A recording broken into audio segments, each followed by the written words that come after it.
gamers, today we are back with another one. All the uploads from the team tournament should be up on YouTube channel. Semifinals, there was also gameplay because I was allowed to stream it, and then finals I am not, so I have to play off a stream, which is why I'm analyzing these games. I was thinking about recording, but I was like, you know what, let's just do a little video discussion. So this was the grand finals between, spoilers, VortiX and myself versus MarineLorD and Anotand.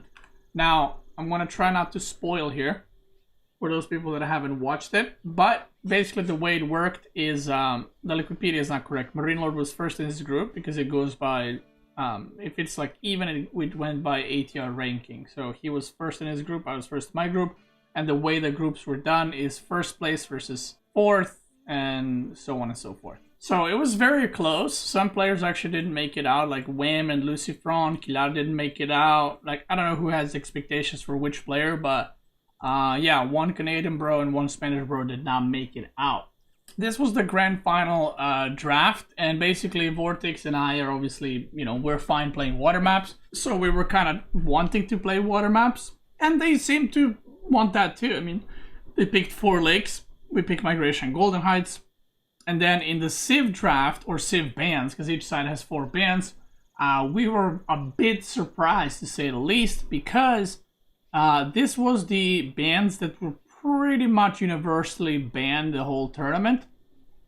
And then, because we had Migration, they decided to ban Jushi and Chinese. So already in the draft we felt really good, because we feel like banning these two for one map, VortiX and I, wasn't a good idea, because we had access to HRE and Byzantine then. So we were like, okay, let's fucking go, baby.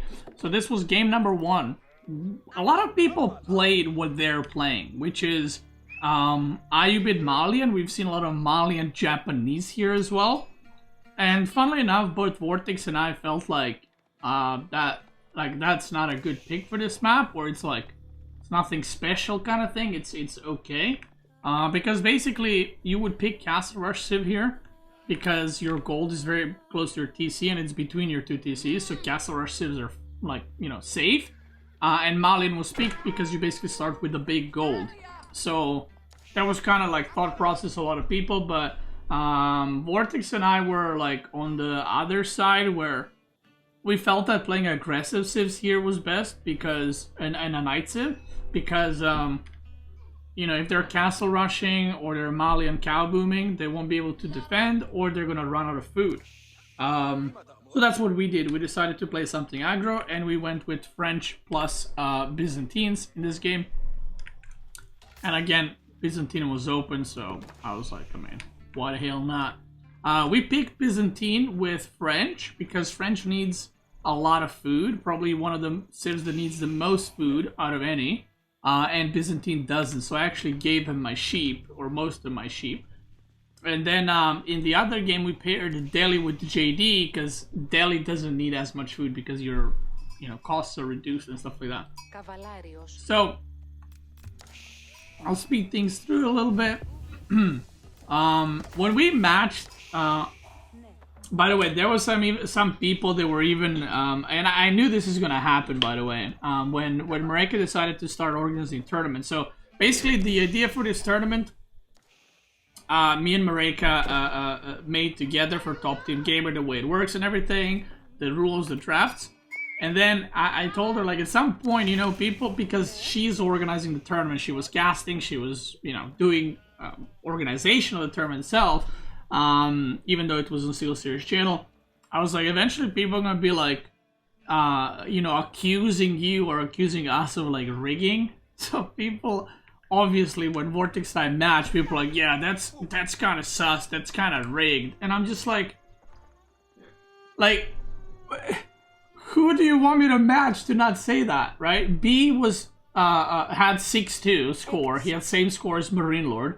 If I match with MarineLorD, guess what? People would also say that's rigged, right? Because it's like, oh, they played together before, so of course they matched together, right? Demu, MarineLorD and I won a team game tournament before together, so if I match with Demu, it would be like, oh, it's rigged, you know?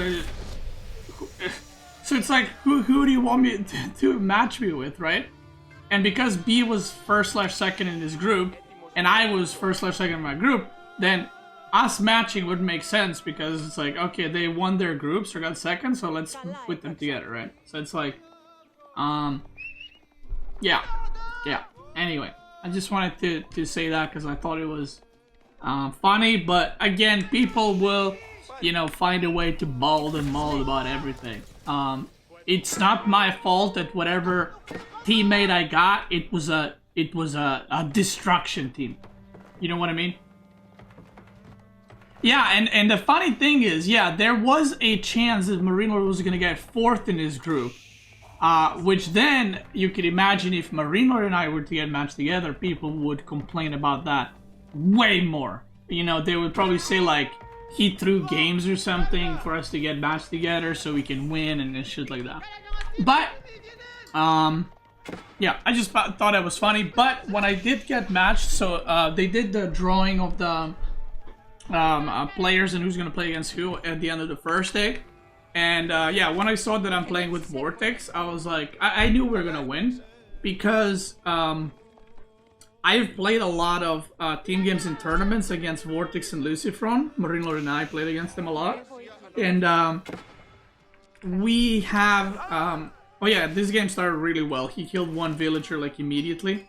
He didn't defend my berries, which caused a bit of idle time, but so he just went and killed the villager. But basically because I played a lot with VortiX and Lucifron, and I understand their picks, like they don't play any. They have their own picks on certain maps, but their style is generally like well understood to me, which is like open maps. They put on aggression, they wait for people to run out of food, and then they kind of strike. They rarely play castle rushes. They play water maps. They play hybrid maps. So when I was matched with him, I knew we were gonna win because I actually dislike castle rushing in team games a lot, and I think it's pretty bad at high level 2v2s, because I think if the enemy team just puts pressure on you, you will either take damage or die. And the only time you can pull off a castle rush successfully without dying is if the opponents are playing boom civs or they're just simply not attacking you. So I knew that our styles are gonna. I never played team game with VortiX actually, but I knew that. Yeah, I knew that style-wise we're gonna match up really well, and also VortiX is really aggro player. And I like to play team games aggressively, and he likes to play night civs. He prefers to play night civs. So I think when Lucifron and VortiX played together, VortiX was the one playing night civs, and Lucifron, they both did it, but Lucifron was more of like archer / booming type of player. So I'm also that. Like I prefer to play English, Byzantine, you know, like Abbasid in team games and stuff like that, and he prefers like castle rush civs, you know, or hybrid civs like Japanese, French JD, Bruce, stuff like that. So I was like, you know, for me, for my style, it was a really good, fit. So yeah, we just decided to just play aggro. We decided to match certain civs with certain civs. I was like, I just told them like, let's not make it too complicated. Let's not try to out mind game them. I felt pretty confident that we'll do well together, and I was like, yeah, let's just not make it too complicated. This is our plan. We do that, and he was like, yeah, sounds good to me. So, yeah. So first game, he denied some of my berries, but then VortiX pushes him back. And already we knew what they're up to. Like, you know, we scouted everything. We knew that, I think in a little bit I scouted, or maybe I scouted already. I can't remember. No, I'm gonna scout now, I think. But yeah, we knew they're doing the castle rush. We even saw the stables here. In a little bit, we'll see the age up. We weren't sure if Anotand is cow booming or not, but then when I saw, yeah, I think it's now. I go around and I see this, and I was like, oh, he's not cow booming, he's defending. So usually, what most players play on this map is the Malian goes cow boom, and then this player defends them. But they did it the other way around. So they went with MarineLorD going castle rush, and then Malian kind of defending him. So that was interesting. And yeah, here I'm scouting and I'm seeing units, and I was like, oh, he's making units. Like, this is obviously like very early to have 5-6 units. So you couldn't have cows, but then I went around, I checked, and I see this. So I'm like, okay, cool. So we know what's up. Meanwhile, I was getting longbows. We were just waiting for the first 5 longbows, and then we go. MarineLorD's aging up. And this is the moment where we actually discussed, initially we were going to push this side. And I said, no, let's push the wood side because the stables are there. So we push this side because if we come here and I kill the stables with chiropractors, he can't chop wood, then he has to go all the way in the back to chop wood, which is a lot of idle time. It's going to delay everything, right? So, yeah, we went and did that. I think I killed his scout here. Yeah, killed the scout, which is very big because now you don't know where the enemy is coming from. I'm making a chiropractor. I'm making more and more limited A and longbows. Actually, we didn't see this early enough, but I was like, man, fuck, I should have put landmark there. Because imagine if I put this landmark here. That would be double berry right there. Is this the last game? Oh, this is the first game in the series. It was the last series, but first game. So chiropractor comes out. They got a lot of javelins. I lose the scout because I'm a good player. And yeah, we're just blasting. I'm making another set. He does a little interception here. So he ages up, right? MarineLorD ages up. And he's making camel lancers. So I managed to focus both of the stables down. Now this is really interesting. So I focus both the stables down, and I'm like, he has no stables, he has no stables. And usually, you know, because, you know, we're all good players, so I'm not like thinking, yo, MarineLorD's gonna put stables somewhere else, because no, why would MarineLorD have wood, right? Why would he have another 300 wood randomly? So I was like, yo, he's gonna have to go all the way in the back to chop wood. So we knew that everything is delayed. So then I decided to just go after the houses, and we didn't want to overextend. We were like, we're doing damage. There was actually a few points which I found very funny. There was a few points where I wanted to go. I wanted to dive under TC, and VortiX was like, no, let's just wait. Let's just play it patiently. And I was like, that's funny that you don't want to dive TCs. But yeah, he was actually the one in this game where he was like, no, let's be a bit more patient. Let's wait for this upgrade. Let's wait for that upgrade. I was like, okay. So I burned this house here, so I can burn his units too. You know, we're burning houses, we're micring. MarineLorD is pop capped, and again, he has 22 villagers on wood, and he does not have wheelbarrow. So look at his resources. He's got huge 2 camel lancers. He's still pop capped. So even though he's been aged out for like a minute and a half, he hasn't made a single unit in castle, and he's pop capped, so the villagers are not made either.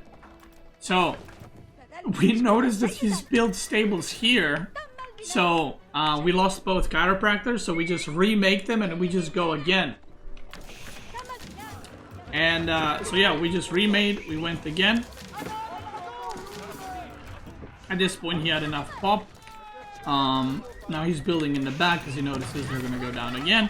And yeah, we felt in pretty good position. Like, I mean, I killed 4 stables and like 4 houses. And we were also picking off units here and there. We picked off some villagers as well. Our economy is basically untouched. Like, you know, he's on both deer packs. I said just take all the deer, I'll take all the berries. Which is why it's important in 2v2 to have this kind of synergy. Like, it's not needed, by the way, to have this kind of synergy with civs, but we decided to, you know, do that. Like, I'll just take all the berries, you take all the deer. Because I get all the oil, right? So you went for the boar too. Now, this is where we said, okay, let's just wait for my upgrades, and then we can go. Tries to do a run by. Now, VortiX has a lot of knights, and he realized that a lot of their eco is here. So, oh yeah, and I built these houses like everywhere from Byzantine, so we get full vision, which was really funny. Biz houses are okay. So VortiX kept very good track of where the enemy food is. So he had a night patrolling here. He checked this already.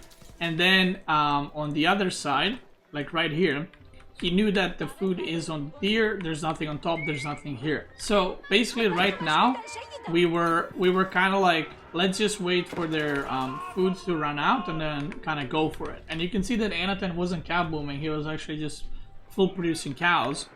So VortiX said, I'm gonna go like dive the food up there and you just like fake push the middle. I was like, okay, that sounds good. They do some run by here, but honestly it feels like villager maybe. And he ended up losing quite a bit. But so this is where he's going all the way up, right? He's preparing. And he said like, you go fake a push forward and I'll push in the back. And I was like, sure. So he goes in and look at this. It's a destruction. He picks off like 7-8 villagers and I was like, okay, that worked really well. He's like, let's just do it again. I was like, alright, sure. So I'm building up army. You can see now they're pulling units.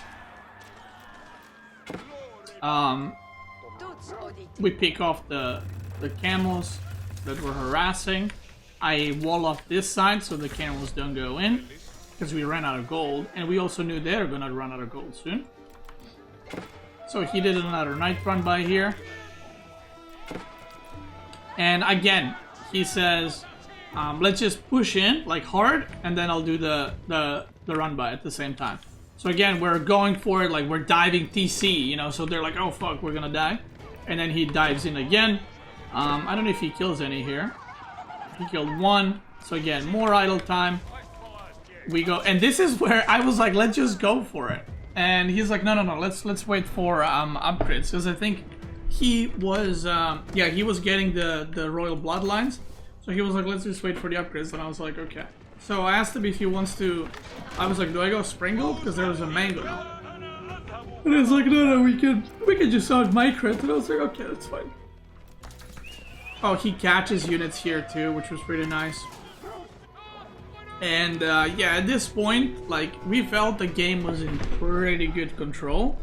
Like, I had good amount of farms. I still had some berries here and there. I was taking relics too. I think I took 3 total, 2 or 3 total.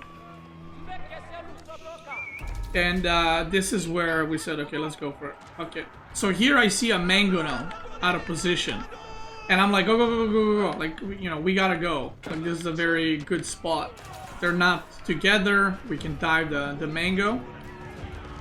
So we go here. I put some units on the mango immediately. And the funny thing is, when he said like we could just out micro the mango now, I was like, yeah. And then the first fucking hit just hits me like boink right on the fucking head. Look at this. Because I went to snipe, what's it called? I went to snipe the dervish, and a fucking mango hits me right on the head. But look at this now. I make up for it. You see that dodge? Come on. You know what I mean? Come on, brother. Look at that dodge. It hits only 2 longbows. And because of the knights, they got 310 health. All the donzos go down, and we just kind of mow them down. But I found it funny this game that VortiX was the one who was telling me like, no, wait, let's wait for it. Because I thought, you know, again, I never played with VortiX, right? So I thought he's gonna be like, bro, we got 3 units, we can dive under TC, you know. But yeah, we had pretty good synergy, I think. Would Beasty plus VortiX beat Beasty plus MarineLorD? I mean, I don't know, that's a hard question. Did you guys talk between the teams much during the games? Wait, what do you mean? During the... If we talked about, like, communicating? Yeah, we talk all the time. Like, a good... you know what a good team player is? A good team player updates you constantly. Whenever I play with someone, or when I play with MarineLorD, for example, I would always tell him, like, before games, I would always tell him that you need to update me to what you're doing.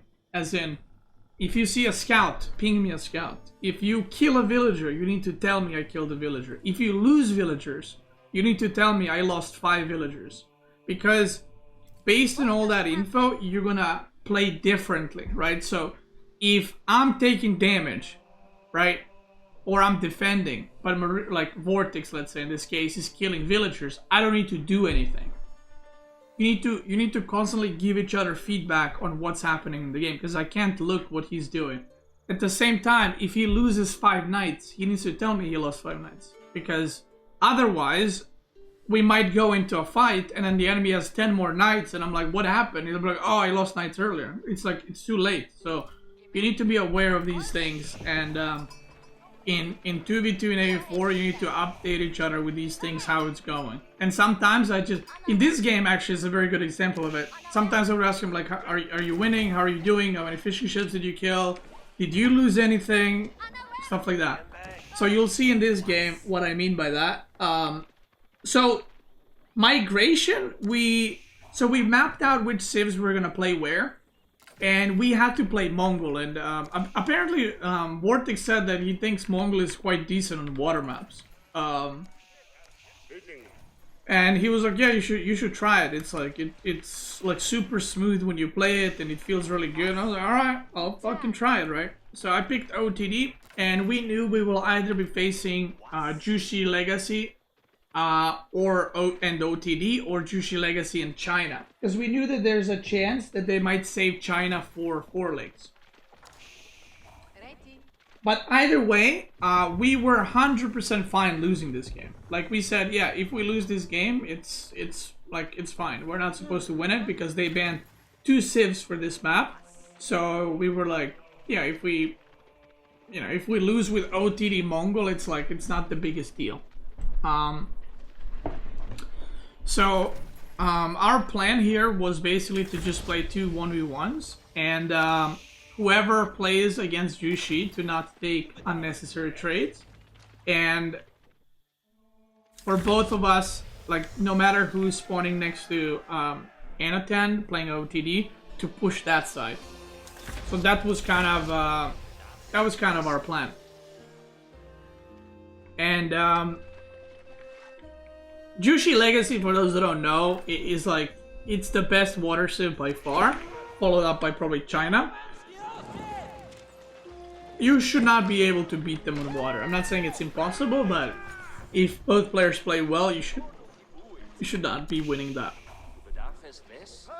I am Mo. So, I was just making ships here. I was chilling. It's kind of hard here because we didn't scout the middle of the map, and we didn't know. I don't know where his fishes are, right? And when I saw that he's already doing damage here to Anotand, like he's shooting at the dock, I was like, okay, that's pretty cool.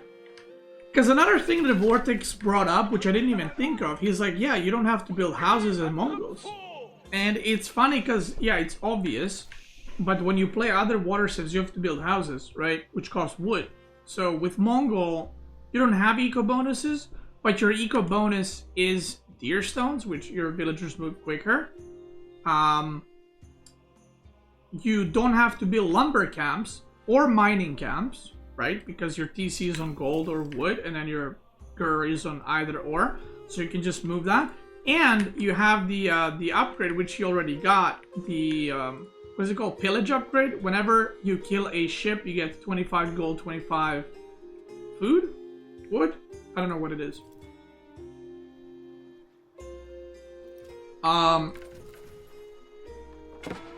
Piracy, right. So I actually wanted to go dive into fishing ships because I thought he didn't have any here because I didn't see any. So I went in the archer ship, and the moment I went in, he had Springle's ship come out, and I tried to run away, and his other ships were here. So I lose an arrow ship. And I was like, okay, kick them. But VortiX here was destroying a dock already, so it was already a good start. Auras. So already at this point,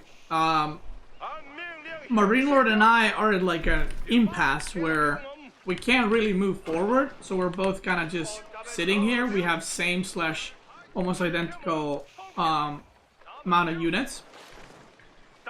And I can see that VortiX kind of already made some headway. Like, I mean, he's almost at the fishing point, right? Which is very bad for the opponent. And he's kind of blocking some of the wood lines and stuff. So, I told him, I'm not gonna do anything. Like, I'm not gonna risk engaging with Jushi Legacy. So, I was like, I'll just defend my side as long as you're winning your side. And, yeah, so what I did is I actually just parked my ships. In a second, you'll see me splitting them. So here was 8-3 and I have Knight 2. And then just 2 demos, right? So yeah, here I just pre-split my sprinkled ships. And I'm just chilling. VortiX got hit here by a demo, I think, pretty badly. You know, but he's still making units, he's still pumping. And he was like, MarineLorD has a demo here. I was like, what? He's like, yeah, I don't know if it's misrallied or what. Turns out it was, because he turned it all the way around. So yeah, I just sit here and now MarineLorD can engage because I will have concave on his ships. I have arrow ships behind, so he can't really go in and I can't really push through. So at this point, even if one of us wanted to push through, it would probably be a bad trade. But why does he have so much food income? Oh yeah, and behind this, I was actually at this dock and I was just constantly making fishing ships out of it, like the whole time.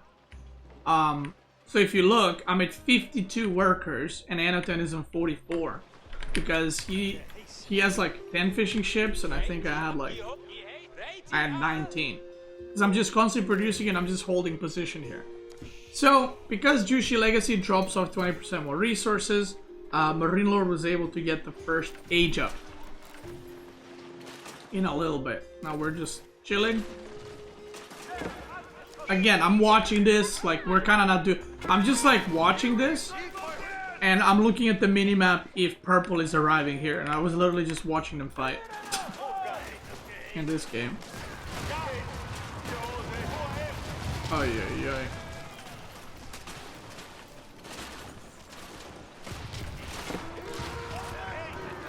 So yeah, VortiX is going ham. Look at that. Killing some villagers as well. And I see MarineLorD has aged up. And I was like, oh. Because maybe I could have just tried to age up. I wasn't really sure what the right choice here is. So I was like thinking, like, do I attack? Do I not attack? If you look at our ships, right, I lost a galley. And I think I lost 2-3 ships, he lost 2-3 ships. 16 versus 17, 5 versus 3, 6 versus 0, and he's aged up. So, I was like, I didn't know if I should push or not, because if I don't push and he gets upgrades, then I'm fucked, right? He's just gonna kill me with all the upgrades. But the funny thing is he actually didn't have gold, which obviously I don't know, you know, because I don't have a vision of the whole map. So I was trying to force a fight, and then this is the first time I see this part of the map, and I'm like, are you fucking serious? Because if I push, I can't see past that, so there might be demos inside. So I wanted to push and fight, but then I saw that. I was like, okay, I have to go around. So I go around, and I was like, okay, there's landmark here, and what I wanted to do is push into Anotand, and we completely obliterate Anotand's eco. But he arrived really fast, and this ends up being a fucking disaster. So I dropped off some villagers, because I'm slowly running out of wood.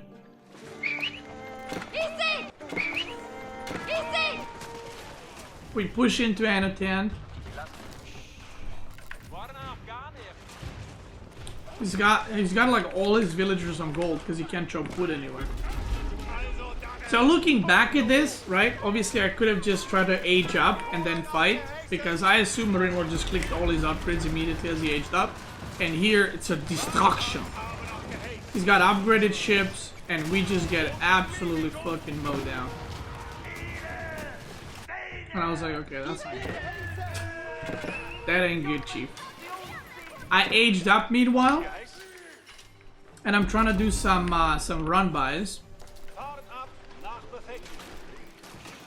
With I'm trying to kill his fishing eco, because look at his ships now. Like I have no more stuff on water basically.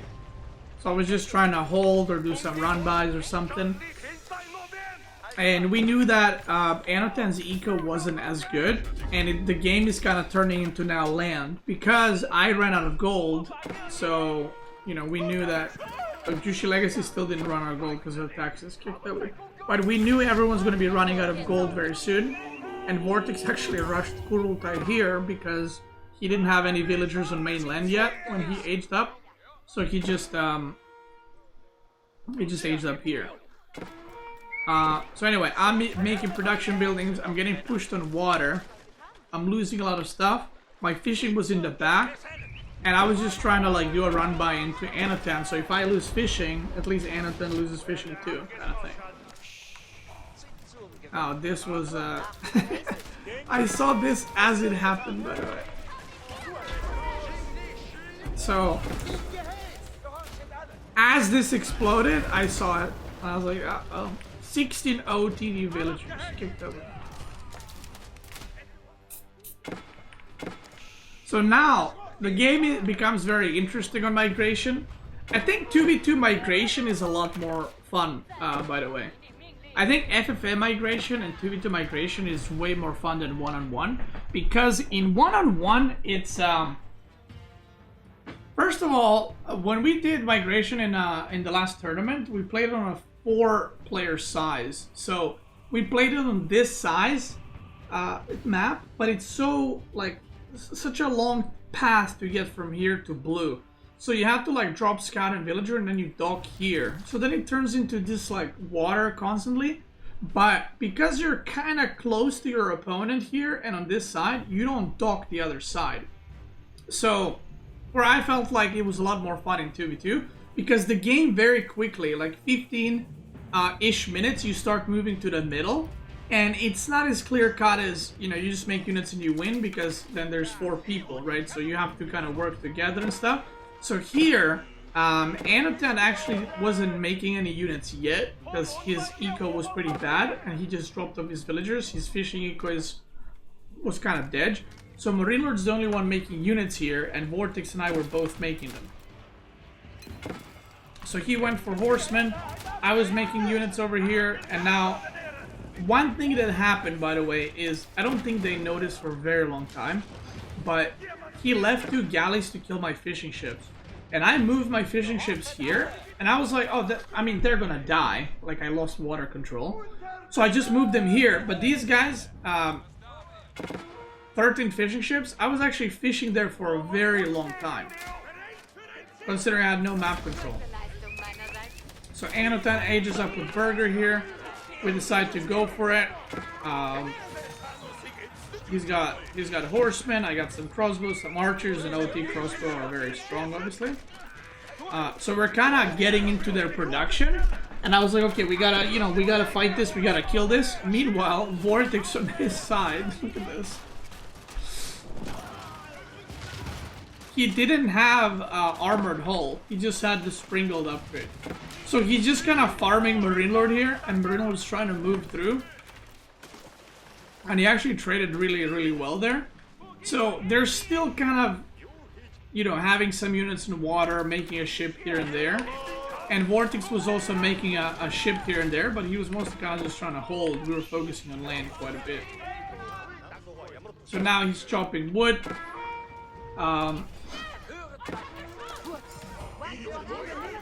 They're trying to retake the control, but like we have enough, and I'm making rams immediately to just destroy all this, because this is so much production, right? So then I lost my fishing, and I told him like, okay, we gotta go Sacred Side win, like we gotta just commit. So this is the funny part. So somehow, don't ask me how, but we were like, okay, we got the gold, it's fine, right? It's fine, they're not mining. And then we looked here, and you can kind of see in Fog of War, because we were like looking where the fuck the gold is, right? And I was like, oh, their gold is here, because we saw that they have a keep in a second. I think he got shot. And then VortiX, look, is like, wait, do they have a goal? And I was like, yeah, I guess so. So we're destroying this. And I kid you not, it took us another 8 minutes to realize there's another goal here.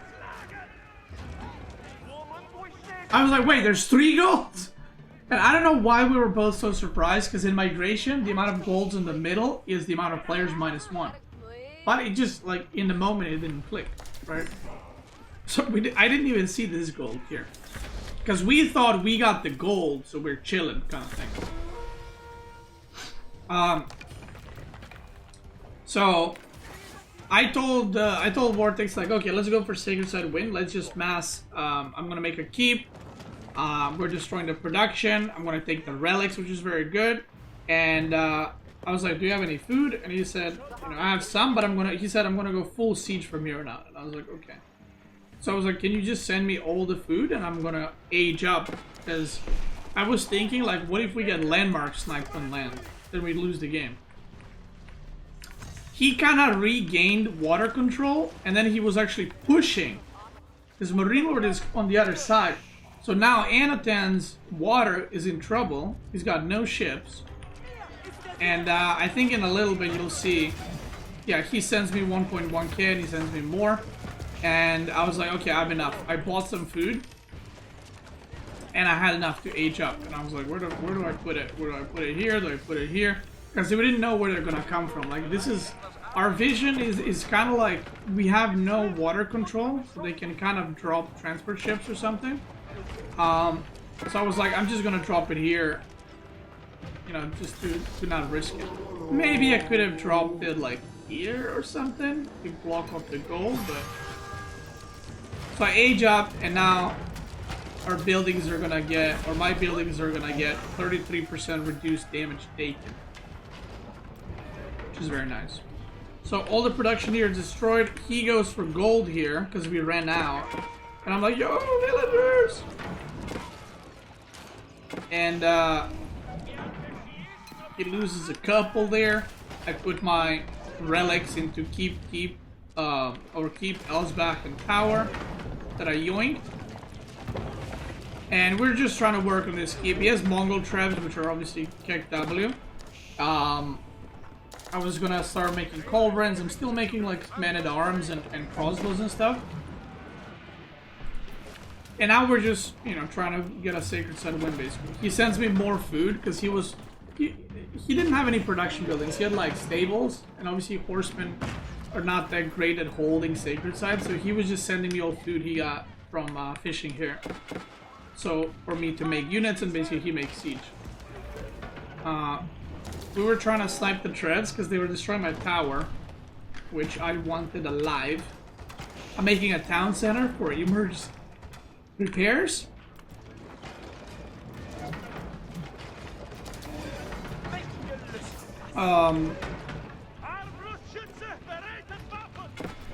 And in a moment, this keep goes down. And now we can't get landmark snipe because I have Elsbach, right? So I'm trying to make towers so we can get vision, like if they try to transport or something, right? So VortiX here called to just go for it. He's like, they only got ranged units. And I was like, okay. And he's like, yeah, let's just push. So we push here, but it's like, you know, it's kind of scary because for my POV, like, they got all the fishing in the world and we don't. So we push here and we realize, yeah, they do not have any units, in fact. They got no siege. And we have, like, what is this? 4 mangonels and a bunch of men-at-arms and crossbows. So we slowly start pushing. VortiX actually gets mowed down here. He loses a fuck ton of vills. But I'm, like, running around. I'm upgrading bombard towers.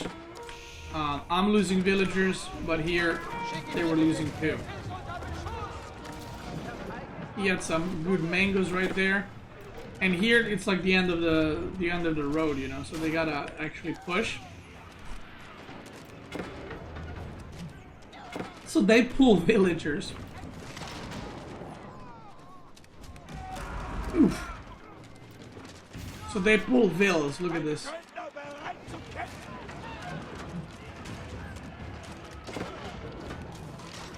Ooh. Ooh. It's a distraction. On the left side, my keep was actually managing to hit the villagers. Bombarding placement is about to finish. Bombarding placement is about to finish.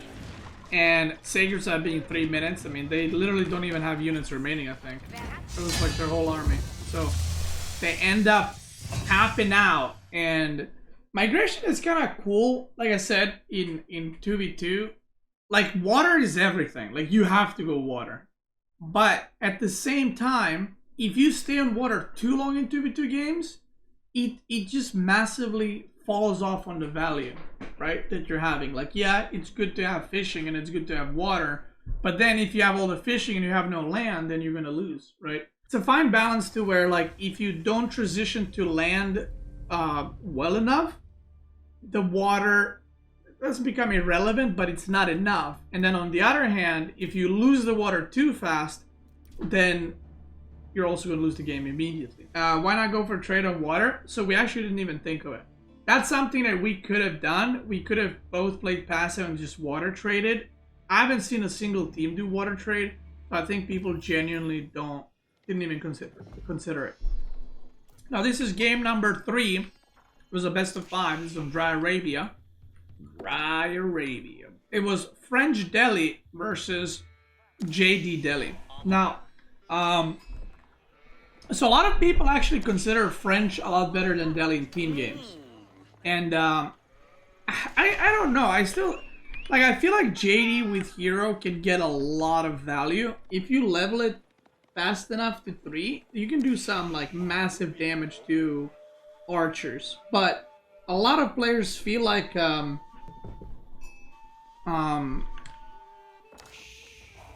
including VortiX, like he feels that French has like way better eco, so you can actually get way more knights early, and you'll just have more knights. But also one thing that a lot of people don't consider is JD kind of drags you down, because if you want to harass from like here to there, you can't just run with knights. You have to wait for JD as well, because what's the point of like doing damage if you don't have JD there to level up? So she also kind of becomes like something you need to take care of. You need to like worry so she doesn't die. And then if you are engaging somewhere, like your army is as fast as your slowest unit, right? So if you have to wait for her everywhere, you're not as mobile as you think. And yes, you can always just go without JD and harass and stuff, but then it's like, why wouldn't you just play French? Right. That's kind of the thought process, right? So they haven't actually played JD at this point, so they just picked French for the first time. And I had an idea on this map, and I said, when we saw the matchup and we saw the deer, and we were like, okay, all the deer are forward except MarineLorD's deer. I mean, that's, yeah. Got a couple of walls and he's got deer. I mean, that's just standard. So I was like, all the deer are forward, the other ones. So I was like, why don't I go pro scout, and we can just, you can just harass, we can fight, we can whatever, right? And then once I get the pro scouts back, then it's going to be a very good advantage, because you don't have to move out of your base as JD, which is very good. So he was like, oh, I like that, let's do that. So I go for pro scouts as Delhi. And basically, I was like, I gotta make more scouts, but if I open barracks and then stables, that's weird. So I was like, okay, I'll just open few Ghazi raiders, so they think I'm going Ghazis, and then I'll go scouts behind it. So we're being super aggro, both of us, right? We're on their side of the map, we're harassing, I'm harassing with Ghazi raiders, because we wanna give them this idea that I'm committing to Ghazis, and now I'm starting to make scouts, and I'm keeping them, 3 fucking scouts right here, and I'm keeping them in my base for now, so that they, like, again, they don't see it, because if they see 5 scouts, obviously it's for pro scouts, you know. Did I research pro scouts before horticulture? Yeah, if I add another mill, then it's obviously pro scouts, so you don't want to do that. So this is again the issue with JD. Like, he can just run away with his knights, but because he has to protect JD, he ends up losing a knight. His knights are getting damaged. She did get some XP, but he's pretty much fighting alone, right? And I guess they noticed that I'm not really there in the fights. I ended up killing a villager or two here. But because I'm going pro scouts, I had to make 7 scouts. I made some Gauzy Raiders. I had to make stable. Then I have to make double blacksmith. And then I have to make archer rangers. So my army is very delayed. Like, this is my army right now. 3 archers. And you can see that on the other side, Anotand's got 7 spears, 7 archers just here, right? So he has a lot more army, but ours is kind of like investment, if you will, right? To go for pro scouts. So he didn't, I think VortiX didn't end up losing any villagers there. Now the pro scouts didn't work, and I was like, okay, they don't know about it. You know, I'm telling him, like, nobody has seen the scouts, they haven't seen the units, so I'm like, I'll drop off for myself, and then I'm gonna come drop off deer for you. So I'm going, he's harassing, and basically we're trying to buy time for ourselves. We're trying to buy time so I can catch up with units, but I can also give him the deer. And this is where they see the scouts, so now they know for sure. Now they 100% know. And this is, I mean, yeah, I move out from here to here and he goes around, and now I end up losing a few villas, which is pretty unfortunate. I killed like 2 knights, but yeah, that was definitely worth it for them. And you can see we're kind of trailing behind. We're behind on workers because French is producing faster. And I think they just killed a few extra workers than we did, right? So on top of that, French is producing faster, so they're ahead of vills. Then I lose some villagers here. I'm taking the what's it called? I'm taking the deer. We're actually discussing if we should dive here or not. I feel like we're kind of indecisive here. Maybe we should have pushed harder because there's some knights there. So I think this was a good spot to maybe fight and get JD some experience because there's only 10 spears, but it's hard to say. Rip. And now they're free to engage into us. The armies are combined, and this does not go well at all. So I gave him extra deer, so he has 2 deer packs under his TC now. But all that fighting, all the knights lost on both sides, he didn't get any XP, which would have been probably level 3, right? I go to their side and I yoink their deer, which is very nice. This is their deer pack, pretty sure. I hope it's their deer pack, because if it's ours, I'm mauled. So I take that, I'm taking it home. Very nice. Oh yeah, it is their deer pack. So he's got a bunch of deer there, we're chilling on food. And I think the mistake that we made is we should have probably played more passive. We should have probably waited for us to pick up all the deer and then push.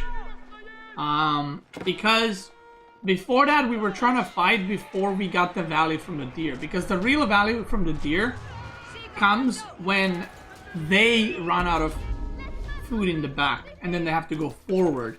And then if we push their food sources, they can't push ours because ours is all under TC, right? But we kind of fought too early and we ended up just losing too many things, I think. So in the end, even here, he has more archers. French has way more knights at this point if you compare. So we try to do something, but the massive units is like way too big for us to be able to do anything there.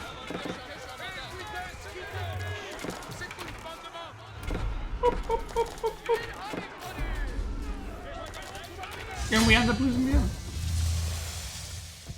So I don't know, I think the pro scouts, the thing is you lose a lot of tempo, and I'm still not sure if it was worth it or not. I think we could have played better with it. I'm not sure if I would be like, yo, we should do that again. Yeah, you get pro scouts and it's cool, and then, you know, their food sources are exposed, but at the same time, if you do attack and you have better trades, you will have map control, right? So, I don't know. Did you feel that VortiX was a better co-player than Anotand in this match? I mean, I don't know. Like, the thing is, like, when I played with Anotand in group stage, and Anotand and I beat Papipo and Wham, right? So, I don't think it's the case of, like, oh, he was worse teammate or something. I mean, obviously, I don't know what their strategy was, right? And I usually don't go too in-depth about, like, I don't analyze my opponent when they lose, right? Like, I analyze myself, or analyze the games from my point of view to you guys when I win and why we did stuff. And if I lose, I analyze that, what I could have done better, what we could have done better. I don't really, like, look at it from opponent's point of view and, like, try to criticize their play too much, because at the end of the day, I don't know what they were thinking, right? So it's like, I don't know what their plan was. I don't know if they had a misunderstanding, you know, like, I don't know, right? So this game was on Golden Heights, and basically, we thought we had a massive advantage here because 4 lakes and Golden Heights was remaining. But because they played on Gorge Iubit, we knew that they will not have Iubit for Golden Heights because they're most likely going to be using something else, because on 4 lakes, they were going to play Abbasid China, which is very strong. And we were going to play HRE Abbasid, which is also very strong. So we felt pretty good about the 4 lakes match. And then on Golden Heights, because they used Iubit on Gorge, Iubit is very strong on Golden Heights as well. So we knew that we were going to have a matchup advantage there, because we have Iubit Japanese, which in my opinion is probably the strongest combo, or one of the strongest Civ combos for Golden Heights.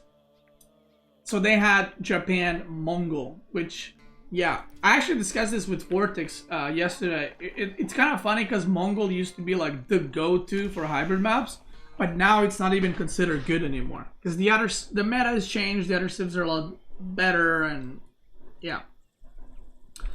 So I did this civ comp the whole tournament, or when I played in group stage and when I played in semifinals and finals.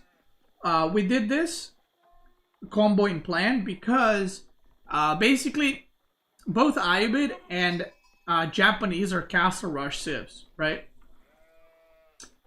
And they're both great water map civs or hybrid map civs, right? So why are they good for Golden Heights? Well, in Golden Heights you cannot pick oh shit. In Golden, wait, did I have it like that the whole time or no? I hope I didn't.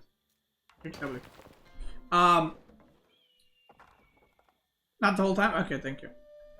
So, basically, on Golden Heights, you don't know where you're gonna spawn. So when you enter a game, like we pick Iubit Japanese, we don't know who's gonna spawn close to water and who's gonna spawn on the land, right? So, or land side, as we, call it. So, because we're both Castle Rush civs, if you spawn next to land, you can just go Castle Rush. And then once you Castle Rush, you put pressure on their water guy, because he's going to be in feudal. And if you're next to water, you just fight in water. So if Japanese spawns next to water, he goes few fishing ships into water fights and shinobis. And then I can help him with the camel. If I'm here, I just go 3 fishing ships into the fast Iubit age up and I fight on water, and then he helps me with shinobis, right? So it works the same way because we both get 3 units coming from House of Wisdom age up and from shinobi, and we can both fight on water. So we felt like this is the best comp. And also, if we don't have Iubit for some reason, we can just play Abbasid here, which serves the exact same purpose. Except you can rush castle, but you would have to go to TC if you're here. But yeah. So we were we didn't know what Mongol is gonna do because when I saw that he's not going for Dark Age Regression, I was like, oh, okay. It's a bit weird, but we had a plan for Dark Age, like if they were to go Dark Age Regression with Mongol, so that would not have worked. So my Desert Raider is out. I'm going stable, and basically the idea is I'm gonna make a few units.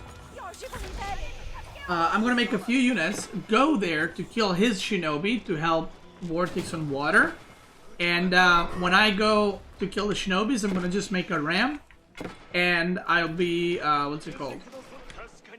I'll be knocking down the docks. So, as I'm aging up to castle. So you can see I'm still not rushing castle. I'm just making units and making some horsemen.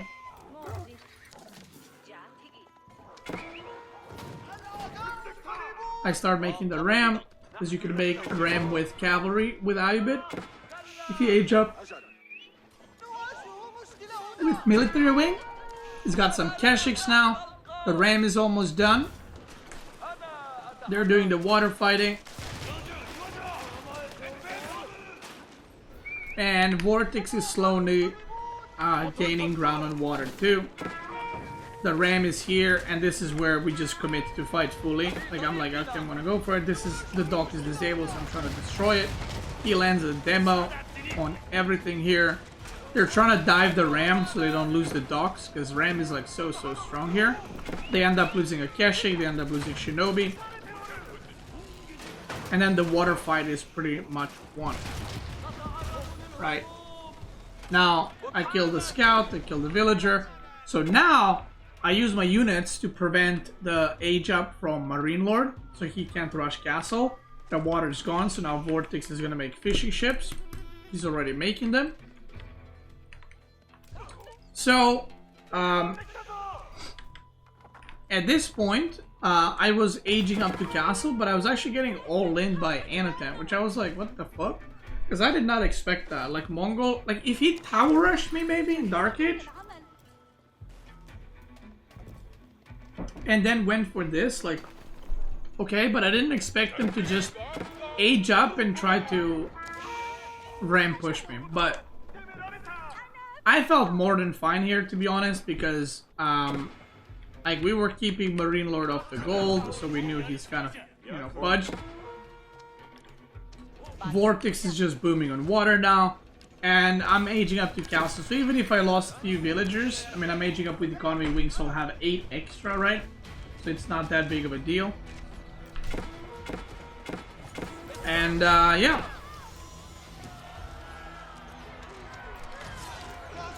I have 35 right now. I lost some already, but again, he's diving under TC, so he's kind of just losing all the archers. I'm getting camel lancers out. On the other side, shitload of fishing, and VortiX actually went into samurais in feudal age to defend. He just plays it safe. And now 44 workers. You know, I still have more workers than they do, so I had a lot of idle time, but I didn't lose too many workers. Could have been worse.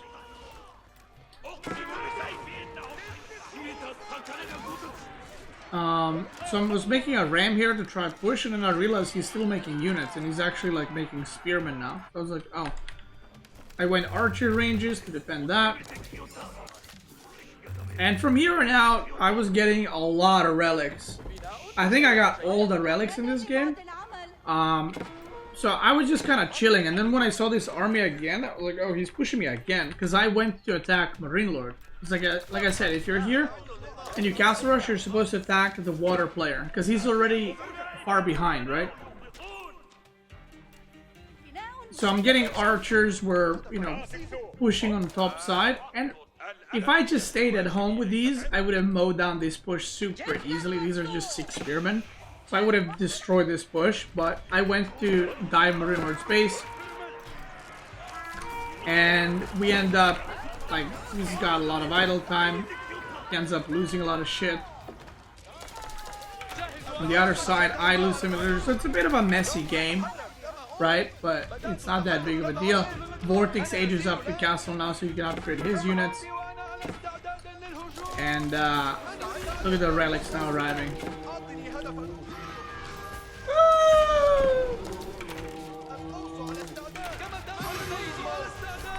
Look at this. The relic train's coming, baby. My archers are still feudal archers, by the way, because I didn't think he was gonna push that fast. So yeah, I'm a bit out of gold, but I'll get it soon enough again, because I just got back to resume mining. I decided to do a little counter push. MarineLorD ages up, but I mean VortiX is kind of bullying him the whole time with samurais and stuff. Like MarineLorD's got veteran archers, but yeah, he is out of food, by the way. Look at this idle. He's got 35 villagers, and all of them are idle right now. Look at this.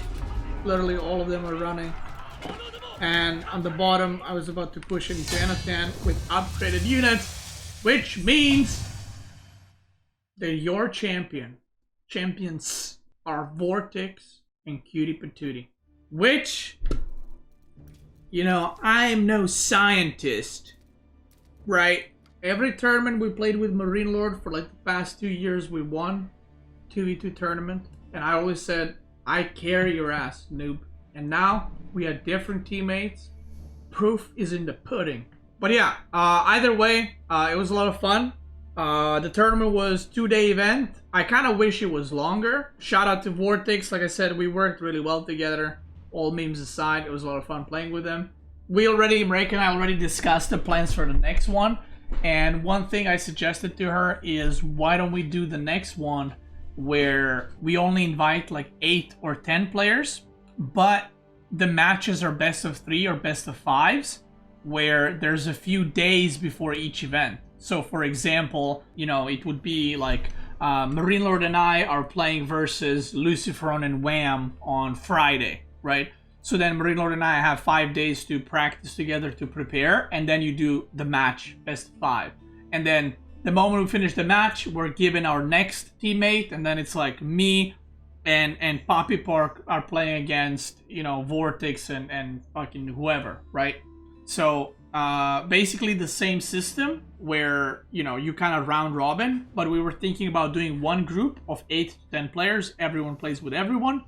And we would just have a longer tournament over a period of few weeks where players can actually like practice a lot of things and maybe do different maps where they really promote team play.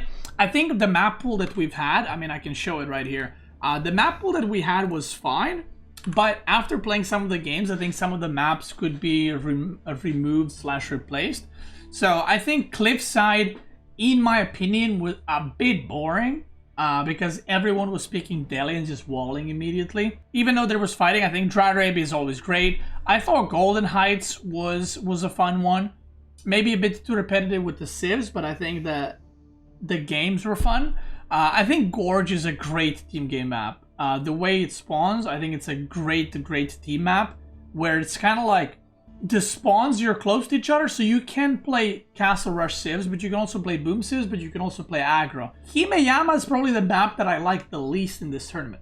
And the reason why I liked it the least, so I suggested this map to Marika to put in a map pool, and then in one-on-one, this map is very aggro, because all the food sources are kind of open, your base is very open, so I thought it was going to do fine in 2v2, right? And then what we found, or what I found, is a lot of the Himeyama spawns they spawn really weirdly.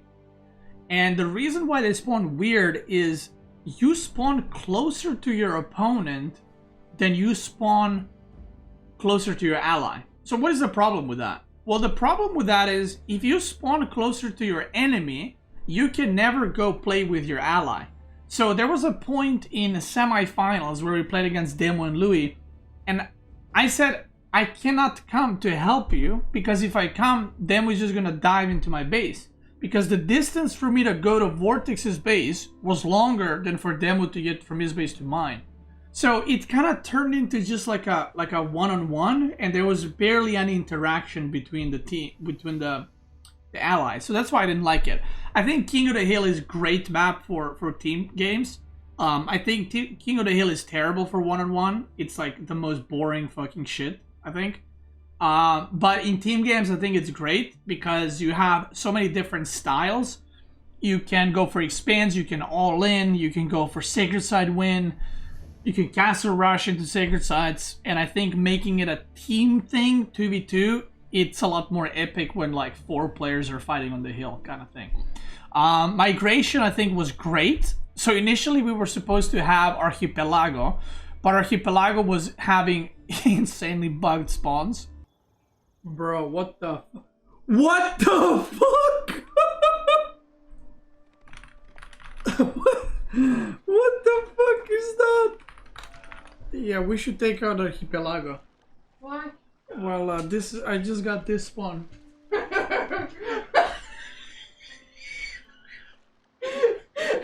Oh god, this is gonna give me an asthma. I just hosted it with AI. So we actually replaced it with Migration, and I think Migration probably worked out as like the best map. I think the games were really cool on it. And then Prairie, I think, is like a standard map like Dry Arabia in team games where it just creates for good games. So I think next time probably some of the maps will be, you know, maybe swapped out, some of the maps we'd keep and stuff like that. But overall, I really enjoyed the event. You guys know or may not know, but I really enjoy playing team tournaments. I think they're a lot of fun. And the fact that, you know, I had the opportunity to play team games with all these guys right here, I think it was really fun. This was on the SteelSeries channel. This was sponsored by SteelSeries. We have another SteelSeries event that we'll be doing. I'm not sure which one that is exactly, but all the other tournaments that Marek and I will be hosting and organizing will be on Age of RTS channel on Twitch. So twitch.tv/Age of RTS, and also all these casted games. So a lot of these games were casted. They're gonna go on a YouTube channel, you know, for you guys to watch and all that. So that's it. If you're watching on YouTube, thank you so much for watching. I appreciate it, brother. Check me out on Twitch. I'm Probe Live right now. For you guys on Twitch, keep going.